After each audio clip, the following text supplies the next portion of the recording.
She played piano for loose change at a noisy train station. Years later, she would stand in a concert hall conducting an orchestra under her name. What changed? Not luck, not magic, but the weight of her choices. Now pause for a moment. Think about the last 5 decisions you made today. What to say, what to skip, what to click, what to eat. What if each one is shaping a version of you that you haven't met yet? Welcome to The Weight of Choices, where we explore how every yes and no quietly builds the life you live tomorrow. Every yes you say today rewrites your future. Every no you whisper quietly closes a door. We rarely notice it at the time, but the weight of choices shapes the person we're becoming. Think about that for a moment. Every decision, no matter how small, creates a ripple. This is about those ripples, about the hidden power of the choices we make, and about the responsibility and freedom that come with them. It's called the weight of choices. Existentialist philosopher Jean-Paul Sartre believed something radical, that we are condemned to be free. It sounds dramatic, but it's true. Unlike a bird that simply flies south in winter because instinct tells it to, we humans must choose. Every action, every word, even our silence, is a choice. And with that freedom comes a heavy responsibility. We can't always blame society, our parents, or luck. Even when circumstances limit us, there's always a sliver of freedom, the power to respond. When you say yes to one thing, you're also saying no to 1,000 others, and each no shapes the person you become. Imagine you're on a train, heading toward a destination. The track splits ahead. One lever pull, one small decision can send you in a completely different direction. That's life. Most of our days are made of small, quiet levers. What we eat, who we talk to, what we learn, what we ignore. Every lever you pull doesn't just change the track, it changes you. And years from now, you arrive at a station you didn't even know existed.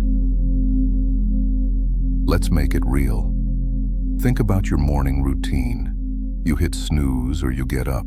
You scroll endlessly or you read something inspiring. Each act seems tiny, but imagine stacking them day after day. Habits are just choices repeated until they become automatic. That's why small choices feel light in the moment, but heavy over time. Skipping one workout is easy. Skipping for 3 months changes your body. One impulsive comment online is small.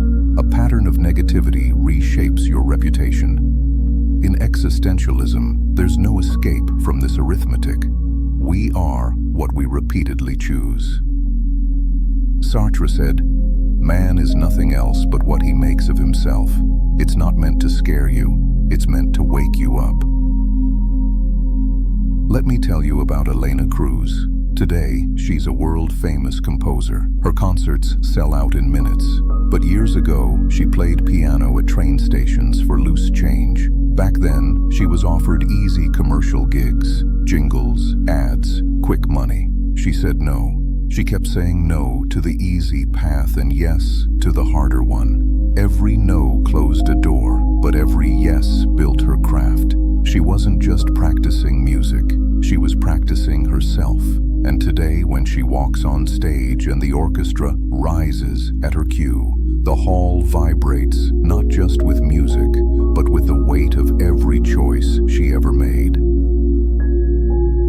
Existentialists also talk about authenticity.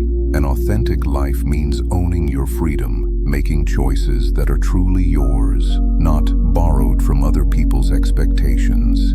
Inauthentic living is drifting. It's letting the crowd decide for you. It's saying yes because it's easier than thinking. Ask yourself, how many of your choices today were deliberate? Did you say yes because you truly wanted to, or because you feared missing out? Did you say no because it was right for you, or because you were afraid? The weight of choices becomes heavier when we refuse to notice it. But when we start noticing, something beautiful happens. Clarity. You stop living on autopilot. You begin to act instead of react. Your yes starts to mean something. Your number becomes an act of self-respect.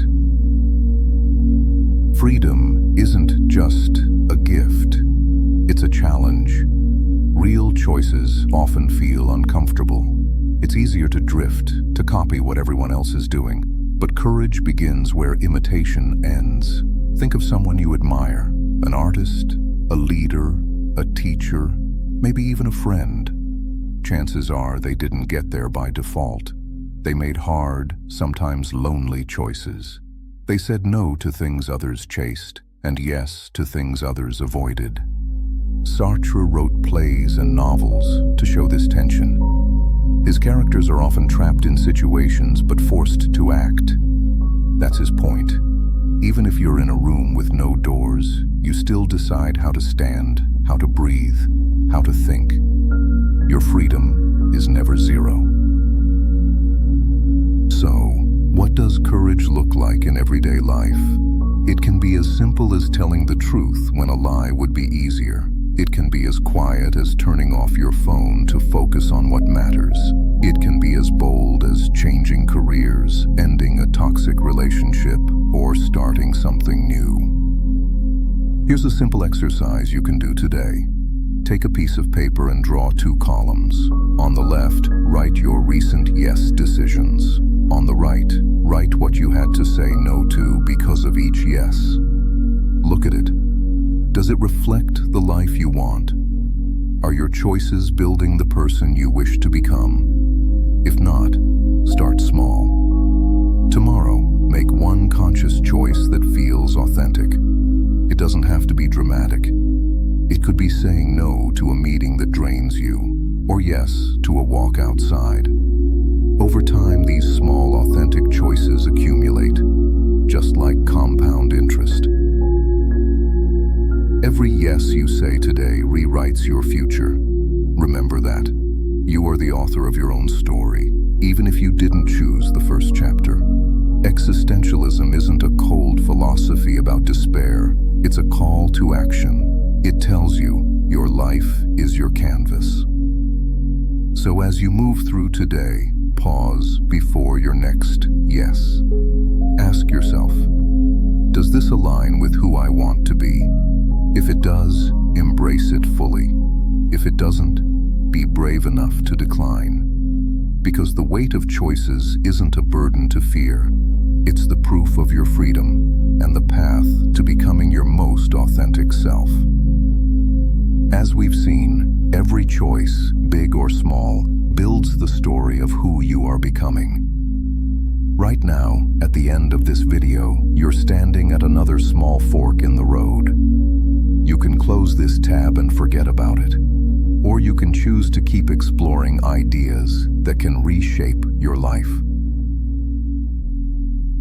If this journey through the weight of choices gave you something to think about, please click like. It helps more people discover these ideas. And if you'd like to walk further down this path with us, subscribe and turn on the bell icon so you won't miss the next reflection. Thank you for making the choice to think deeply today.